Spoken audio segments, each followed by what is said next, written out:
I want to focus on the spin bowling today. Pakistan have got 2 spinners, going to utilise them, 2 seamers as well. But I want to focus on spin bowling and the effect that Nathan Lyon had on the test match so far, and also maybe how you combat it also. So let's just get into this straight away and have a look at Nathan Lyon and the work that he did. Now, what I want to focus on here is the variety from Nathan Lyon. So he's going to bowl a couple of balls around the wicket.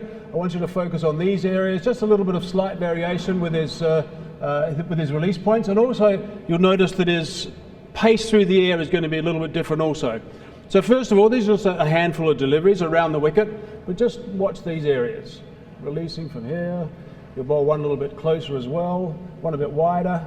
So it's just little subtle changes, which makes the batsman just think a little bit, and also the pace through the air is a little bit slower from time to time, and the odd one a little bit quicker as well. So there's the work that Nathan Lyon does with his balls for starters, and there's just a little bit of an intro. Right, let's just get into him and have a look at a little bit closer the work that he does.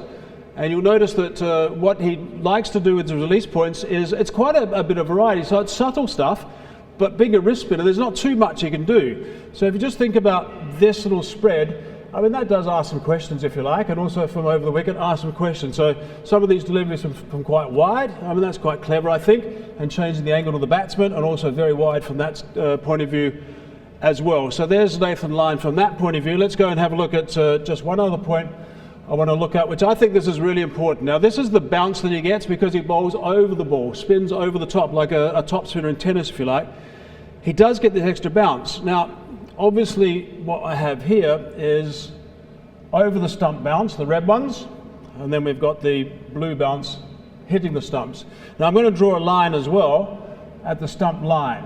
I want you to focus on that as this test goes on, because I think what's going to happen is Nathan Lyon's going to be key because of the bounce he gets. Bounce is Nathan Lyon's best friend, but the Pakistan spinners are not going to get this bounce. What's going to happen from time to time, the balls are going to keep a little bit low, they're going to skid just a little bit as well, but this bounce for Nathan Lyon is going to be key throughout the rest of this test match.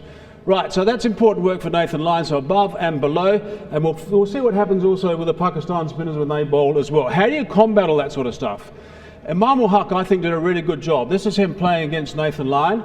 He got a couple of deliveries that turned and bounced when he first came into the attack. Now, so what do you do here? The thought process at the moment from MM2T is, how am I going to go about this? Obviously, I can't let the ball turn and bounce too much because there's guys hovering in areas that are ready for catching just here and also here. So I've got to make sure I'm going to come forward a little bit just to combat and just to get Nathan Lyon thinking. That's the important thing. A good, strong, solid defence. Again, good, strong, solid defence. Then I'm going to go down a couple of times. Going to go over the top and attack him a bit. But one thing I'm also going to do, if he gives me the opportunity, happens to bowl something a little bit wide, I'm going to go open the blade of the bat and go through extra cover as well. Down the ground there, watch this. Open the blade through extra cover. So really getting him thinking with these sort of deliveries as well. So that's really good work from him. So I think this work from MM2T was really good, and then of course a couple of short and wide deliveries came, forced him to bowl wide, forced him to change his angle of attack and change the whole thing. So that was really good stuff from MM2T. But that's what the spin bowlers do, and we'll have to watch and see what they do with the Pakistan bowlers throughout this test, because they're going to be key.